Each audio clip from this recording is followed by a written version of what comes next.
Good morning, welcome back to my channel and welcome to new blog. আশা করি তোমরা সবাই খুব ভালো আছো, সুস্থ আছো, স্বাভাবিক আছো, আর আমরাও খুব ভালো আছি। আর আজকে চলে এসেছি আজকে একটা নতুন দিনে। আজকে মঙ্গলবার তোমাদের সাথে সমস্ত ভিডিওটা শেয়ার করবো বলে চলে এসেছি। আশা করি তোমাদের ভিডিওটা পুরোটা ভালো লাগবে। এখন ও বেরোচ্ছে। সকালবেলা আমার বাবা তো বাসি কাজটা করে রেখে চলেই যায় কাজে, আর বাকিটা মা করে নিয়েছে। আর এখানে আমাকে বাসি কাজ সেভাবে কিছু করতেই হয় না। তো আমি জাস্ট উঠে বাসি জামাটা ছেড়ে তারপর আমি রান্না শুরু করি। তো এখন এই যে চলে এসেছি। আর আজকে আমি সকালে টিফিনটা করতে পারিনি, আমার উঠতে একটু দেরি হয়েছিল, মাই করে দিয়েছে। এখানে আমি এখনও গাড়িতে যাওয়ার সময় জল দিলাম, আর দেখো কোমরে হাত দিয়ে মুখটা খুব খারাপ করে আমি দাঁড়িয়ে দেখছি, কারণ কি একটা ধরনের জোকের মতন পোকা উঠেছে।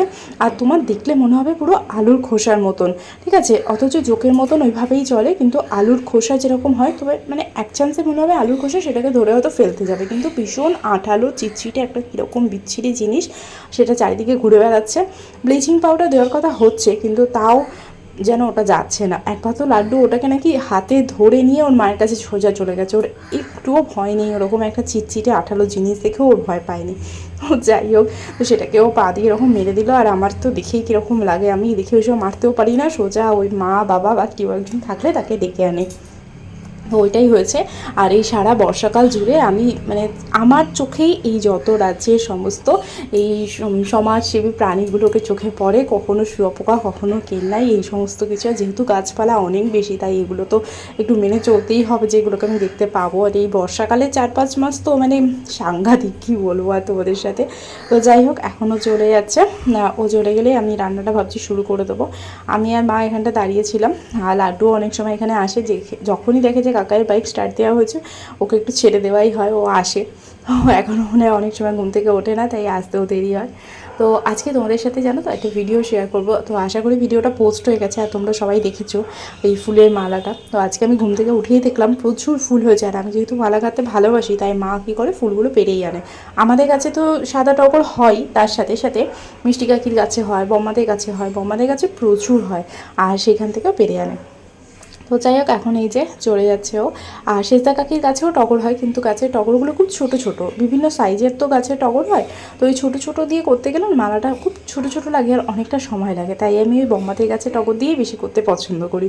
তো এখন এই যে এবার আমাকে যে যার কাজে এবার ব্যস্ত হয়ে যেতে হবে। তো যাই হোক, আমি দেখতে পাচ্ছ কত দেখিয়ে দেখিয়ে ঘরের মধ্যে ঢুকলাম।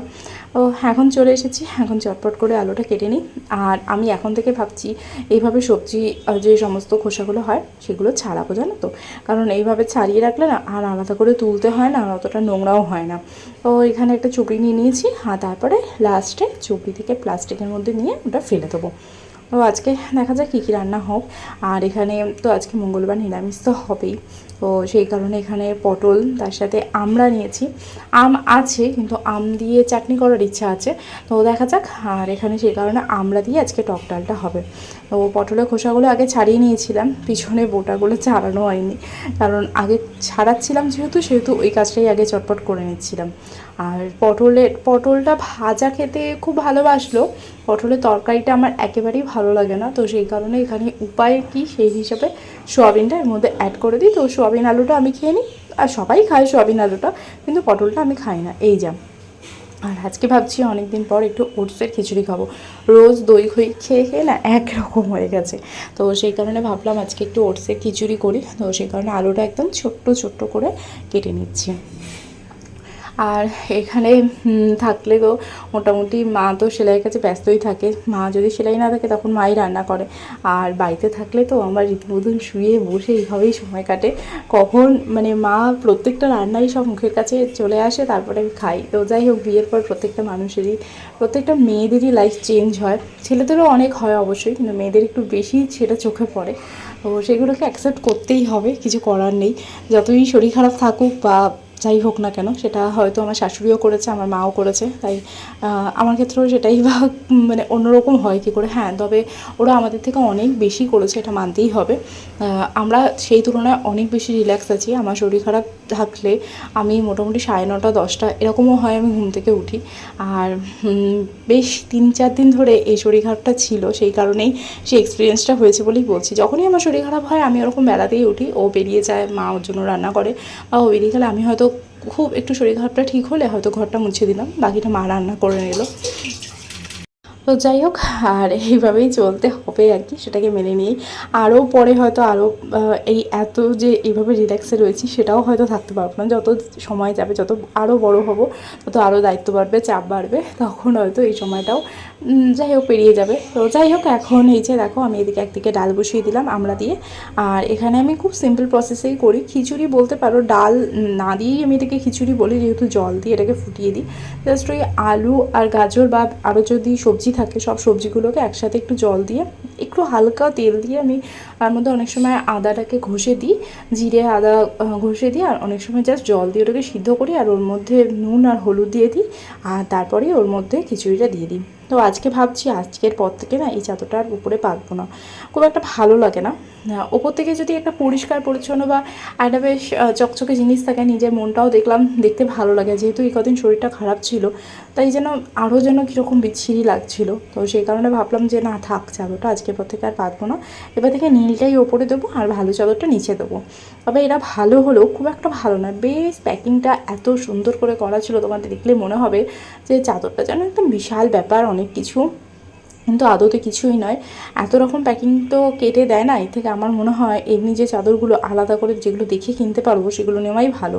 কারণ এরকম আরও দুটো প্যাকেটে রয়েছে চাদর, আমার বিয়ের পাওনা চাদরগুলোই এখনও শেষ হয়নি, এতই চাদর পেয়েছি আর কি।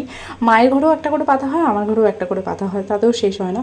ও যাই হোক, আর দেখে নিলে ভালো, বক্সের মধ্যে ওরকমভাবে থাকলে, খুব নামি দামি কোম্পানি না হলে খুব একটা ভালো হয় না। আর এটা পুরোটাই সিনথেটিক, সেই কারণে আমি এটাকে একেবারেই ওপরে পাততে যাই না, কিন্তু কি করব, খুলে ফেলেছি, তো সেই কারণে এটাকে এখন নিচে দিয়ে দিই। আর এর ওপরে গরমকালে শোয়া তো একেবারেই যাবে না, আর শুলেও না এত বেশি তাড়াতাড়ি এদিক থেকে ওদিক থেকে খুলে যায়, কুঁচকে যায়, খুব বিরক্ত লাগে। আর চাদর জিনিসটা টান টান যেন না থাকলে আমার যেন কীরকম একটা শরীরে অস্বস্তি হতে থাকে সারাক্ষণ। চাদর টান টান নেই মানে সারাক্ষণ, আমি যদি বিছনা থেকে নামার পর যখন আমি উঠি, যখন দেখি যে আমার চাদরটা টানটা নেই, আমি আগে টান করে তারপর বসি, যদিও জানি যে আবার ঘেটে যাবে, কিন্তু তবুও আমি টান করে বসি। শোয়ার আগেও চাদরটাকে টান টান করে নিয়ে তারপরে শুই। এটা একটা বলতে পারে একটা বাজে হ্যাবিট, কোথাও কিছু এদিক থেকে ওদিক হলেও আমার যেন সারাক্ষণ সেটা চোখের মধ্যে ভাসতে থাকে যে কতক্ষণ আমি সেটা ঠিক করব। খুব ইরিটেটিং হয় এটা নিয়ে। এটা ভালো অভ্যাসও বলতে পারো, খারাপ অভ্যাসও বলতে পারো। বাজে অভ্যাস এই কারণেই বলছি, কারণ ধরো বাড়িতে কেউ এসেছে, সে হয়তো জিনিস এদিক থেকে ওদিক করছে, আমি তার সামনে কিচ্ছু করি না, কিন্তু আমার মাথার মধ্যে ঘুরতে থাকে যে সেটাকে এদিক থেকে ওদিক রাখতে হবে, সেটা যেই হোক না কেন, আমার মা আসুক বা যেই হোক। তো সেই সঙ্গে সঙ্গে তার সামনে আমি কিচ্ছু করি না, কিন্তু সেই চলে গেলে তারপর জায়গা জিনিসটা জাস্ট জায়গায় রেখে দিই, আমার এইটুকুই যা। মানে জায়গা জিনিসটা কেন অন্য জায়গায় রইলো, জায়গা জিনিসটা জায়গায় থাকলেই হলো, তাতে হ্যাঁ যে আমি যে ভীষণ রাগ করি বা কিছু সেটা নয়। হ্যাঁ হতেই পারে বাড়িতে লোকজন এসছে, তারা জানে না সেটা করেছে, তো তারপর চলে গেলে আমি জায়গা জিনিসটা জায়গায় রেখে দিলাম। আমার শরীরটা খারাপ থাকা ধরুন এরকম কাজ, আমি এরকম কিছু কাজ পেন্ডিং ছিল, সেটাকে আগে উঠে সকালে করেছি, করার পরে কিছু কাপ বেরিয়েছিল, সেই কাপগুলোকে জায়গা জিনিসটা জায়গায় কিছুদিন ধরে রাখাই হচ্ছে না, ওইভাবেই পড়ে আছে। আর মাও ব্যস্ত ছিল, সে কারণে মাও আর রাখতে পারছিল না। আর ওই যেখানে কাঁচের জিনিসগুলো থাকে সেগুলো যেহেতু আমি মেনটেন করে রাখি গুছিয়ে টুছিয়ে, তাই মা অতটা রাখে না, কারণ ওখানে ভিতরে অনেকটা বসে ভালো করে দেখে করতে হয়, যে গুছিয়ে রাখে দেখবে সেই বুঝতে পারে যে কোন জায়গায় কোনটা ছিল। তো সেই কারণে আমি রাখি বলে মা আমার ঘরেই রেখে দিয়ে গেছিলো, কিন্তু আমার আর উঠে রাখার ক্ষমতা ছিল না।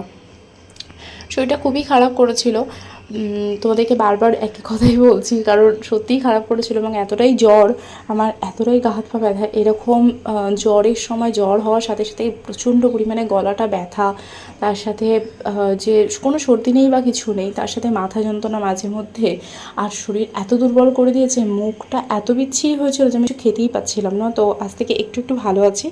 তো যাই হোক, এখন আমি এই যে চলে এসেছি, একটু একটু ভালো আছি মানে বেশ অনেকটাই ভালো আছি। তবে হ্যাঁ, এত কাজ একসাথে করতে গেলে আমি একটু হাঁপিয়ে যাচ্ছি, আর জানি আশা করি আর 3-4 দিনের মধ্যে আরও সুস্থ হয়ে যাব। তবে বাড়িতে যাওয়ার ইচ্ছা আছে, কারণ এখান থেকে ডেলি আমি পড়াতে যেতে পারছি না ঠিক মতন করে, আমার দেরি হয়ে যাচ্ছে অনেকটাই পড়াতে যেতে। এমনিতে তো রাস্তায় জ্যাম আছি, তার মধ্যে টোটোও অনেকটা টাইমের মধ্যে বেঁধে দিয়েছে, তো সেই কারণে তো আছি, তার সাথে আমার নিজেরও দেরি হচ্ছে। তো সেই কারণে ভাবছি এই সপ্তাহটা বাড়ি থেকেই পড়াবো, তার সাথে এই সপ্তাহে ওর জন্মদিন আছে, কিন্তু কিন্তু এই বছরের মতন আমি হয়তো নিজে কেক করে ওকে দিতে পারবো না, মানে ক্রিম কেক। ও বললো এই বছরের মতন ফ্রুট কেকই খাবো, কোনো ব্যাপার নয়। ক্রিম কেক করতে গেলে আমাকে 2 দিন বাড়িতেই থাকতে হতো, কিন্তু আমি আসবো হচ্ছে জন্মদিনের আগের দিন। তো যাই হোক, এই যে মালাটা বানিয়েছি, মালাটা আশা করি তোমরা ভিডিওটা দেখেছো। আর যদি না দেখে থাকো তাহলে প্লিজ একবার চেক করে নিতে পারো, আশা করি তোমাদের ভালো লাগবে। আর এরকম নিজের হাতে এরকম যদি সত্যি এত ফুল তোমাদের বাড়িতেও হয়ে থাকে তাহলে বানাবে, দেখবে নিজেরও ভালো লাগবে। তো কেমন হয়েছে তোমরা কিন্তু অবশ্যই জানিও। আর আমার ডেইলি ব্লগ যারা দেখো তারা প্লিজ জানিও যে আমার ব্লগগুলো তোমাদের কেমন লাগছে। আর যারা নতুন দেখছো, এতক্ষণ ধরে যারা ধৈর্য ধরে আমার ব্লগটা দেখলে তাদেরকে অনেক অনেক ধন্যবাদ। আর তারাও কিন্তু চ্যানেলটাকে প্লিজ সাবস্ক্রাইব করে দিও। এলাম আর এসে আমি এখন এই দইটা নিয়ে বসেছি। দইটা খুব ঠান্ডা আছে, একটু পরে খাবো। আর আজকে সকালবেলা যেহেতু দইটা খাওয়া হয়নি, তো এখন ভাবলাম তাহলে একটু দই খাই। সকালবেলা তো ওটস খেয়েছিলাম। আর আজকে জানো তো মায়ের একটু চাটনি করার কথা ছিল, আমি তখন করিনি। আর কিন্তু চাটনিটা করতে মা একদম ভুলে গেছে। আমি যখন দেখছি চাটনি নেই, কিন্তু আমি যেহেতু পড়াতে যাবো, তাড়াহুড়ো থাকে সবসময়, তো সেই কারণে আমি বললাম থাক, পরে কোনো একদিন খাবো, আজকে তো দই খাবো। দই চাটনি একসাথে খেলে আবার শরীর খারাপ হয়ে যাবে। আমার তো একটুতেই কিছু এদিক থেকে ওদিক করলেই যেন মনে হয় যেন যদি কিছু হয়, তাই সেই ভয়ে আমি আর দই আর চাটনি কোনো দিন আমি একসাথে খাই না। তো যাই হোক, এখন একটু রেস্ট নেবো। তো চলো আবার বিকালে তোমাদের। তো আজকে ওয়েদারটা দেখো কি ভালো লাগছে। হ্যাঁ, এটাই যদি এরকম ঝমঝম করে বৃষ্টি পড়তো আর তার মাঝখানে উঠতে ইচ্ছা করছে না, উঠে যদি পড়তে যেতে হতো খুব খারাপ লাগতো। কিন্তু বৃষ্টিটা যেহেতু একটু আগে হয়ে গেছে, খুব বেশি নয়, অল্পই হয়েছে। রাস্তাটা দেখতেই পাচ্ছ একটু একটু শুকনো, একটু ভিজে। তো এখানে কিন্তু গাছপালাগুলো এত সতেজ আর সবুজ হয়ে আছে না, এখানে প্রচুর গাছপালা, প্রাণ ভরে সত্যি নিঃশ্বাস নেওয়া যায়। আমার বাড়িতে চারিদিকে শুধু গাড়ির আওয়াজ আর লোকজনের আওয়াজ ছাড়া কিচ্ছু পাওয়া যায় না, কিন্তু এখানটা সত্যিই ভালো লাগে। মাঝে মধ্যে মনে হয় এত ভিতরে বাড়ি কেন, কিন্তু আবার মাঝে মধ্যে ভাবি এই জায়গাটা না হলে হয়তো ব্লগের এই এডিটিং করা, অডিও করা, এগুলো যে আমার বাড়িতে থেকে পসিবলই হয় না, যেগুলো এখানে থেকে খুব ভালোভাবে আমি করতে পারি, কোনো অসুবিধাই হয় না। এখন বাজে হচ্ছে 9:30, 9:30 নয়, 9:45 বেজে গেছে। আজকে অনেকটাই দেরি হয়ে গেছে, কারণ বৃষ্টি পড়ছিল। তার সাথে এখন 10টা বাজে, এসছি 10 মিনিট আগেই। আর বৃষ্টি পড়ছে, বৃষ্টির সাথে সাথে একটা বাস বেরিয়ে গেল। তারপরে সেটাকে ধরতে পারিনি। তারপরে না আছে কোনো বাস, না আছে টোটোগুলো যা আসছে যেটুকু সবই ভর্তি। এই করে আমার আরও প্রায় 10-15 মিনিট দাঁড়িয়ে থাকতে হলো, যার কারণে অনেকটা লেট হয়ে গেছে। আর রাত্রিবেলা তো বৃষ্টি পড়ছে বলে যেন আরও চারিদিকে শুনশান। তো যাই হোক, এখনও ফ্রেশ হয়নি, এই চটপট করে। তো আজ তোমাদের সাথে অনেক বকবক করেছি। তো রাত্রিবেলা এই যে একটু পাঁপড় নিয়ে চলে এসেছি। এই ব্যাট পাঁপড়গুলো প্রচণ্ড তেল টানে, তো আমি বলেই দিয়েছি যে এই ব্যাট পাঁপড় যেন এই বাড়িতে আর না আসে, কারণ এত তেলের জিনিস। ওই যে তোমাদেরকে বললাম বেশি তেল ঢাললেই যেন আমার কীরকম হয়, তো সেটা আমার ভালো লাগে না। তো বাড়িতে সবাইকে দেখালাম যে এটা মোটেই একদম হেলদি নয় এত তেল দেওয়া। ঠিক আছে, মাসে 1-2বার হলো বা কোনো অকেশনালি হলো ঠিক আছে, কিন্তু ডেলি পাঁপড়ের খাওয়ার জন্য বা নিরামিষের সময় পাঁপড় খাওয়ার জন্য আমার মনে হয় ওই গোল পাঁপড়গুলোই ভালো, যেগুলো ইয়েলো কালার হয় যে পাঁপড়গুলো, সেগুলোতে মোটামুটি অনেক সময় সেঁকাও খাওয়া যায়, আবার অনেক সময় অল্প তেলেও সেগুলোকে ভাজা যায়, কিন্তু এগুলো বেশি তেল ছাড়া হয় না। তাও তো আমি এরকম কিপ্টের মতন ভাজছি। টাটা আজকের মতন।